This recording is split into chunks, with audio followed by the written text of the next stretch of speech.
I love how I forgot that there's laundry hanging out there, and that's going to be my video. Hi everybody, how are you doing? I just wanted to talk about this upcoming eclipse. It's basically the longest eclipse of, I think it's the century. Let me see. Longest lunar eclipse of the century. And it's a blood moon. So a lunar eclipse, typically we call a blood moon. We are literally in between the sun and the moon. And the other cool thing that's happening is Mars is involved here. Mars is within a degree of the moon, and there's so much to talk about with that. So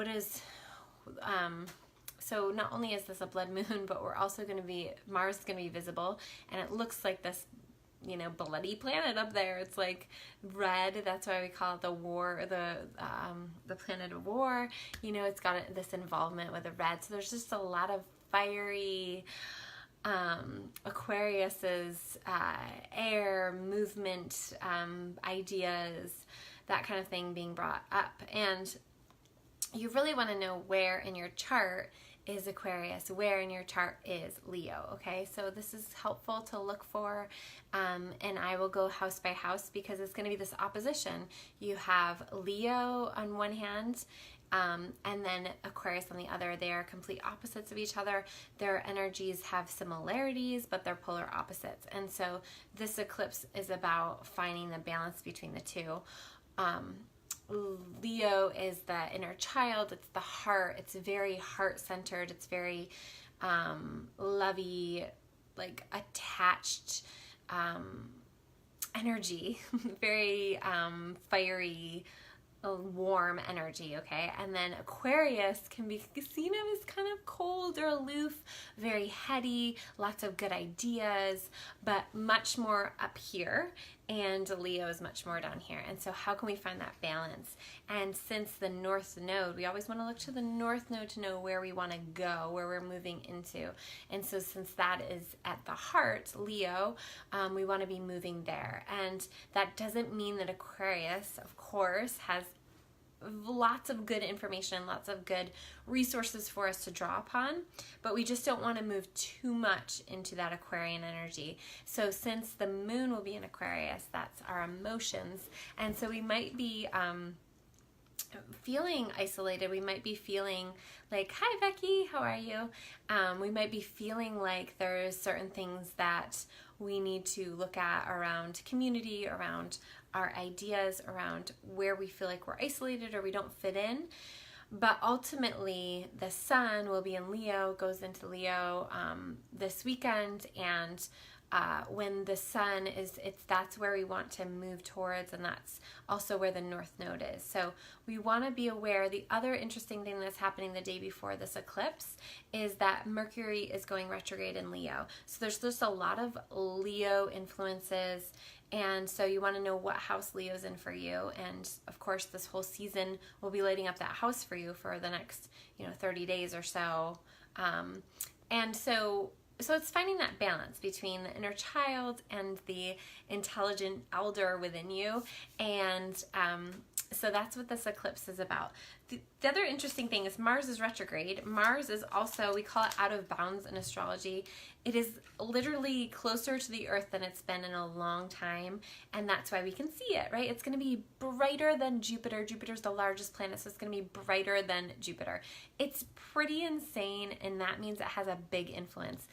It is the war god planet, and there's also, so Mars rules action, movement, aggression, sexuality, so Venus and Mars work together, and Venus is the feminine, Mars is the masculine, and both have an influence on our sexuality and sensuality. And so just to be aware, like, where is your natal Mars? If you have any personal planets in the first 6 degrees of any of the fixed signs, but especially Aquarius, especially Leo, you're going to be feeling this more personally. You're going to be feeling this bigger than someone who doesn't, okay? So especially if you're any of the luminaries, sun, moon, and then also your rising. So if you have any of those, you're going to feel this eclipse way more than other people. But then also Scorpio and Taurus, those are both also fixed signs. So if you have any of those personal planets in the fixed signs, you're going to want to know which planets they are and where they are in your chart, okay? And so if you have lots of those influences, it's a great time to have your chart read as well, especially if they're in any of the really deep houses. So, you know, the 4th house, the 7th or the 8th house, the 10th or the 12th house. I would say those are the biggest ones for really finding support and guidance through this time, okay? So, thankfully, we have Saturn retrograde in Capricorn, and that's going to really help some of this intensity. And today actually is the first quarter moon. So if you're not watching this today, when I say it's the first quarter moon, so we're talking about, gosh, I don't even know the date. Today is the 19th of July. So if you're watching this after, just never mind that. But if you're watching this today, we have it's a cardinal first quarter moon. We want to look back to our intentions from the new moon, and we're building towards this full moon eclipse.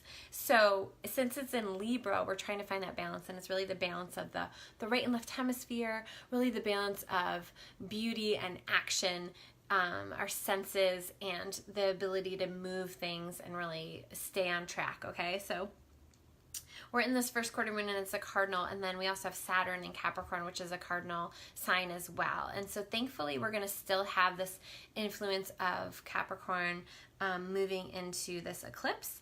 But the other huge pieces here, I mean, there's so much. You can listen, again, to so many different astrologers. The summer is just kind of bananas. And I know I say that a lot with the astrology, but you really want to pay attention. If you're feeling some crazy energy or just time, losing track of time, or all of a sudden being like, where did the day go? That's eclipse energy. And so when we're in between the eclipses, it just feels a little bit crazy.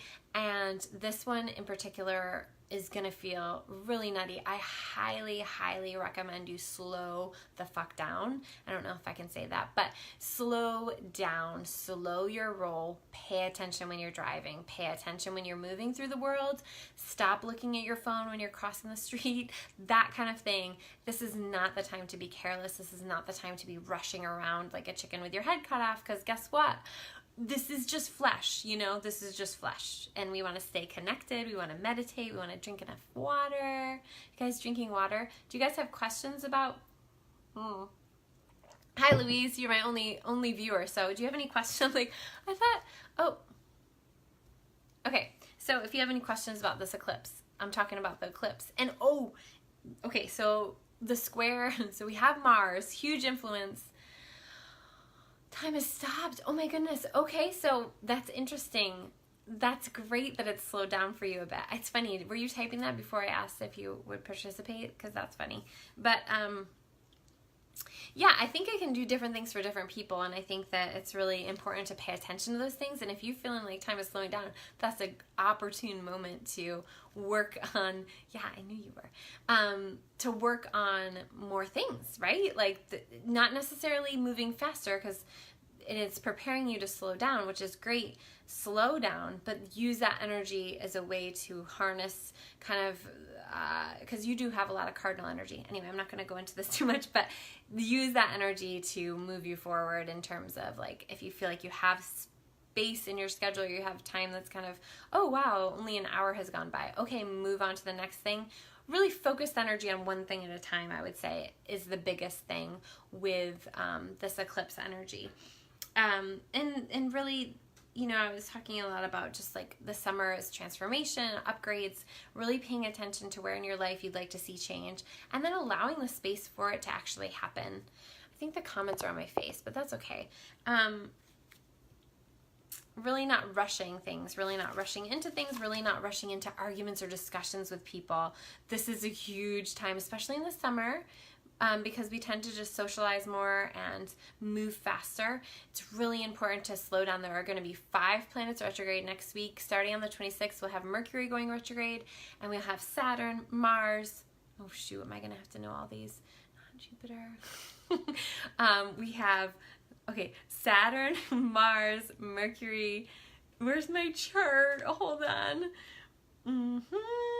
Neptune. That's 4. And I said Saturn. Pluto. Okay, those two don't matter as much. That's why I didn't remember them. But the big ones, Mercury, obviously we know that's a big time. When it's in a fire sign, we just want to be really aware of how we're interacting with people. And, you know, I'll talk about that more in a minute because I'm going to come back to the eclipse. But I wanted to talk about this Uranus square to Mars because Mars is having such a big influence on this eclipse. And then we also have Mars and Uranus square. And whenever this happens, and we're really building up to 2020, there's going to be lots of things shifting and changing at that point. And so everything takes time, right? And so this summer is really about being true to what wants to change within you and allowing yourself space and a place for that to happen, not judging yourself, not thinking that other people are judging you because probably it's just yourself. If it's not, what does it matter anyway?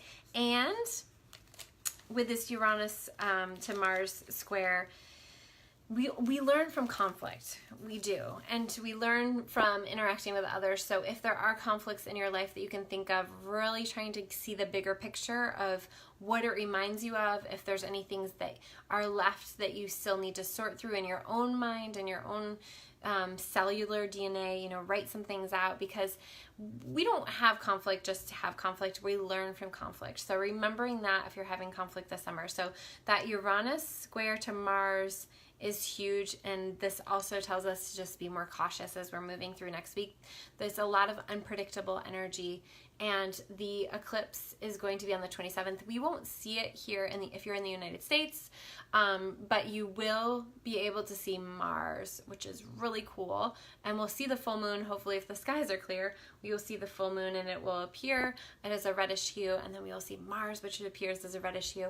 So there's a lot of energy out there. And so with that, just being really cautious and really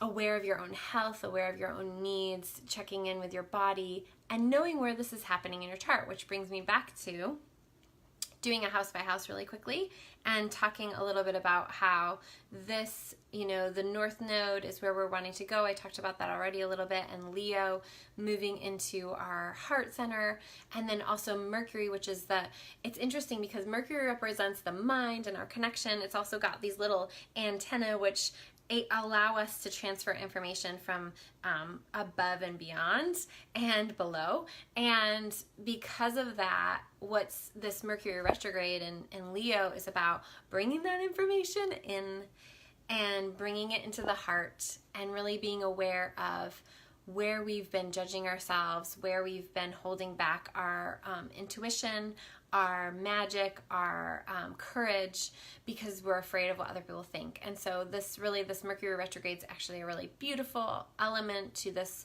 lunar eclipse, and it is in the sign of the inner child. And so allowing ourselves to play, allowing ourselves to be, and allowing ourselves to process, okay? And process inner child work, which is something that I do with clients. So if you want to work with me, yeah. Hi, Louise. Love you, Louise. Can't wait to see you, Louise. And I will be in Portland. If you're in Portland, I will be in Portland on this eclipse seeing clients. So if that's something that you want to do, definitely hit me up. I have 2 more spots available that day. And then I also do distance work. So if you're interested in working with me, this is the time. There's no time like now, I'll tell you. Okay, so let's do a house by house. So I better take a breath here. Here, I'm going to drink water. I drink a lot of coffee. I always drink a lot of coffee, so I don't know why I act like that's new. You guys see, like, look, we're not wasting energy. We are drying our clothes outside. Yeah. So, house by house. If this lunar eclipse, let's start with, like, right, how do I want to do this? We're going to start with the moon. So the moon in Aquarius in your first house. So we're talking about the lunar eclipse that's going to happen next week on Friday. If this is happening in your 1st to 7th house, yeah. Yep, I got that right. 1st to 7th house. So it's the polarity, 2 houses that's hitting up, the sun and the moon. So you want to look at both, but more so on the Aquarius house. So that's why I'm going to start with Aquarius on the 1st house. Aquarius on your first house. Okay, you're a weirdo. I love you. And, you know, this is your identity shifting and coming into more of your,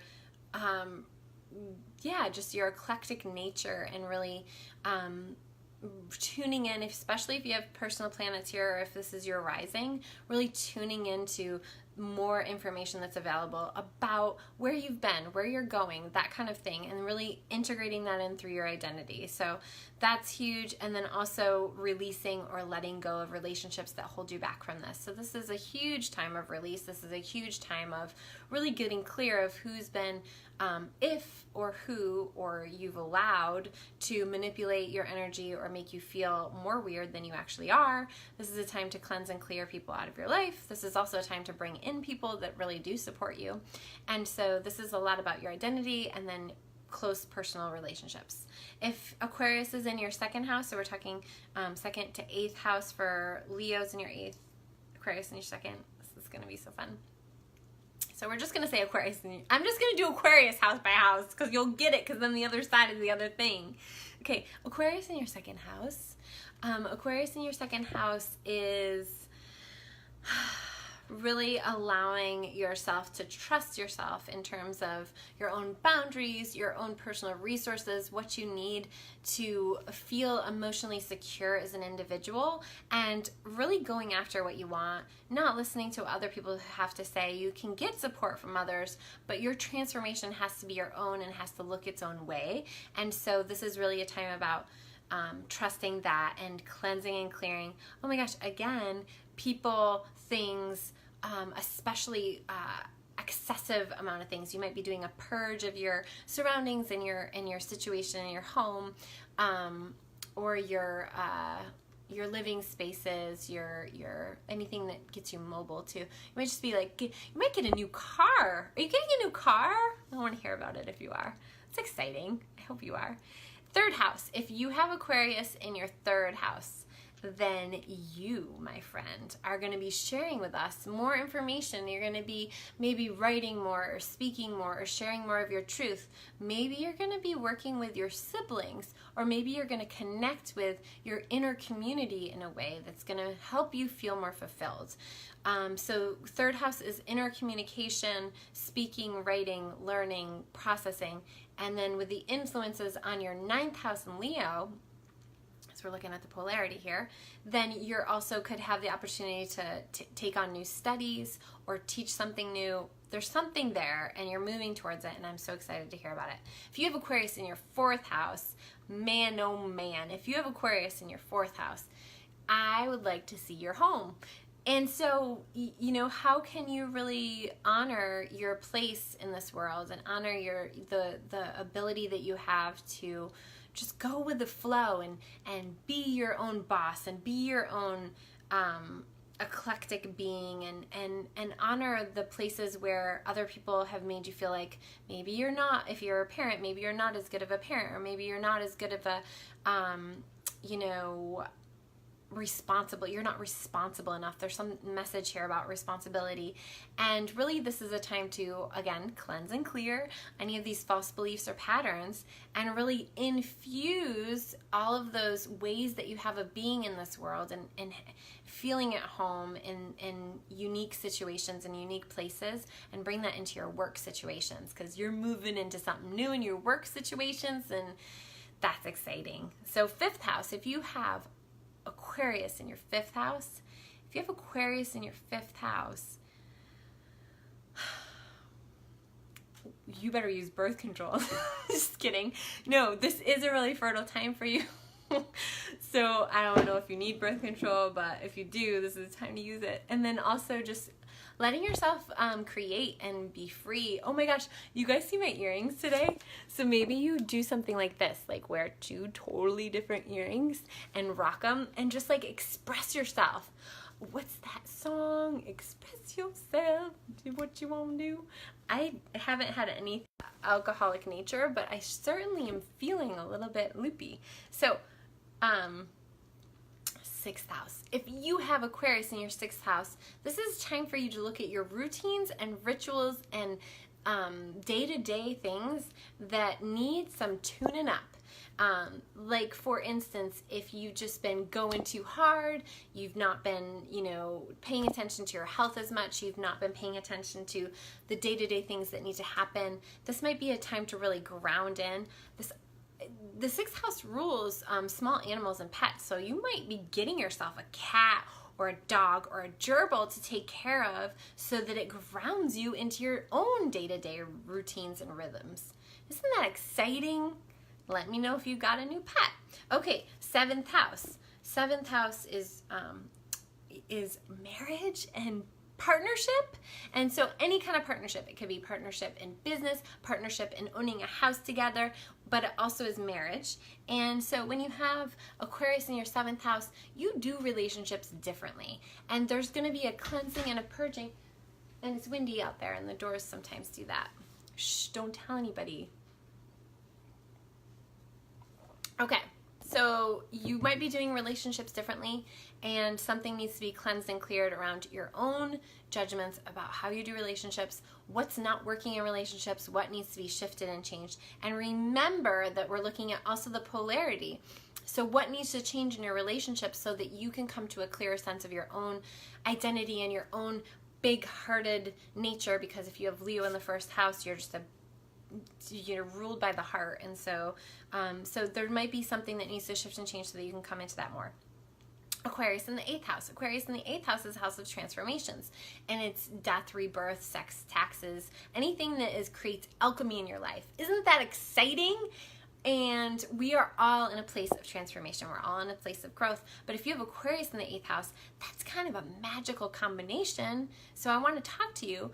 And Aquarius in the eighth house is about allowing yourself to trust your intuition, allowing yourself to move into more of the interchangeableness with others that's going to help you to grow and shift and change. So examples might be you might come into more healing work, or you might start up a hobby that really allows you to play around with this. Okay, so that's that. And then also you could use that energy to create more resources for yourself if you do want to use it for work, because then you have Leo in your second house. Okay, so ninth house. If you have Aquarius in the ninth house, this is, again, it's the house of Sagittarius, it's higher mind, it's expanding the mind, and then also then we have Aquarius, which is the inventive mind. And so there's definitely this opportunity to change and grow and look at where you want to learn new things. Maybe you want to start my astrology school because it's awesome, and you want to teach something new, or you want to do something new, or you want to travel so that you get new information. This is the time to do it and really start planning for that. Okay, if you have Aquarius in the 10th house, Aquarius in the 10th house means that if you're not doing something in your vocational work that makes you feel unique and inspired and kind of like a leader in some form or another, you're in the wrong field. And so if you have this in your 10th house, basically you're just going to be pushed into doing something new in your vocation. Again, even if it's not right away, even if it's a slow planning for something else to come in, or if you're working somewhere but you know you're wanting to do something else, you slowly start kind of putting your foot into the...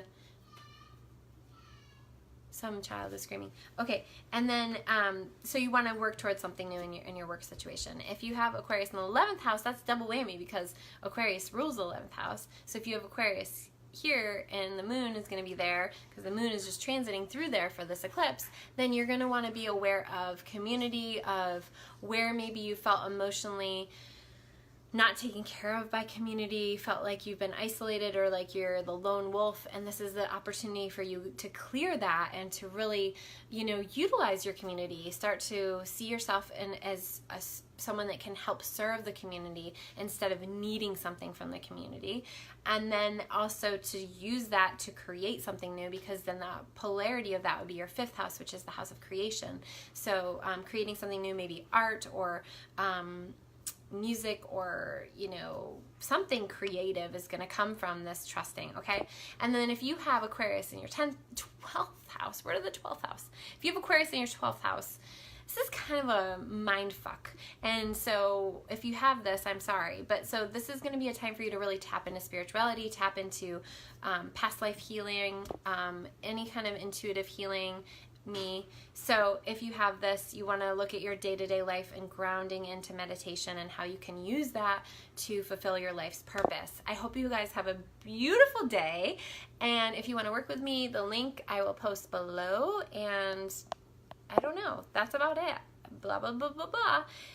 Did I mention that the Earth is retrograde right now? Just kidding, just kidding. Have a beautiful day. Mwah! Bye.